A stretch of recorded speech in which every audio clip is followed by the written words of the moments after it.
Was United States home territory ever invaded during World War II? Although there were half-hearted attempts to bomb the United States with incendiary balloons during the war, Axis boots never set foot on the contiguous U.S. mainland.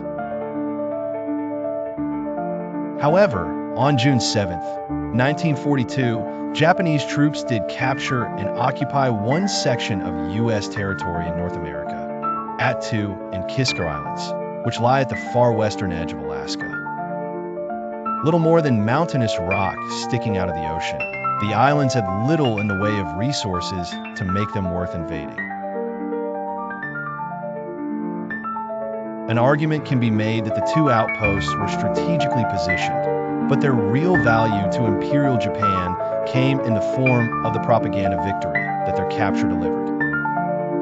After an initial burst of outrage from the American public, the benefits of this public relations coup to the Japanese were relatively short-lived. Rather than immediately send in the Marines, President Roosevelt instead allowed the two garrisons to simply sit there and wither on the vine for the best part of a year.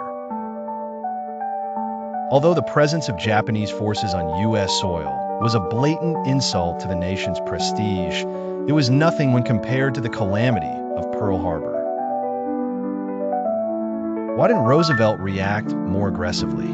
In terms of U.S. grand strategy, there were many higher priorities than ejecting enemy troops from two remote and isolated islands where they could do no real harm. The boil was finally lanced on May 11, 1943, when the United States decided to take the island back, starting with an amphibious invasion of Attu Island.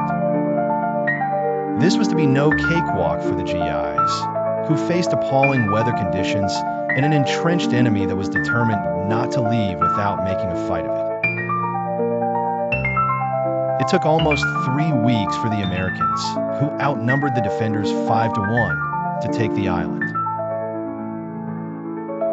Rather than surrender, most of the Japanese soldiers fixed bayonets and charged the American positions. By the end of May, Attu Island had been pacified, and the U.S. military began bracing itself for a similarly hard fight on Kiska. Once landings commenced, they were pleasantly surprised to find that the island garrison had chosen to abandon it without putting up a fight.